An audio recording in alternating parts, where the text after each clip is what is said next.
Never name a weapon in front of a fairy. Scottish mythology explained why you shouldn't name weapons. Names in Scottish mythology are very important. There's a reason that most Scottish legends are about, say, a fairy queen or a boggle, and they never actually name the fairy. Because no fairy would give their name. Because if you know their name, you have power over them. In fact, one of the few fairies whose names is known in Scottish mythology is Whoopity Stoorie, who, much like Rumpelstiltskin, his name was his undoing. So, the last thing you want to say when you meet a fairy is, "Behold, my mighty sword, Ashbringer, the scourge of the wicked!" Because now the fairy knows the sword's name. And if it knows its name, it can't be harmed by it.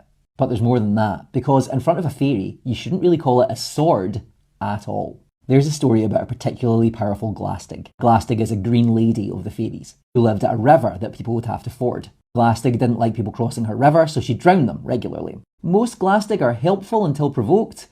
Not this one was mean. Or very protective of her river, to be fair. One day, a smith came to her river. He insisted she let him pass. She said, "Why should I? What weapon do you carry?" He said, "I carry a sword!" And he swung it, and the Glastig was completely unharmed by the sword. She laughed at him and then said, "And what else?" "A spear," he said, and jabbed it at her.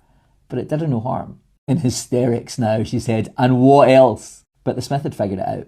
"A bright, sharp thing," he said. And then he drew his knife. But because he'd not named it as a knife, the Glastig had no power over it. It was just a bright, sharp thing. That's not a name. And so the Glastig fled. So if anyone asks you if your mighty sword has a name, don't get drawn in. Don't tell them it's Dawnbreaker, the eternal light of hope. Just say, "This thing? A name? No, I don't even know what this thing is." Follow me, I know the way.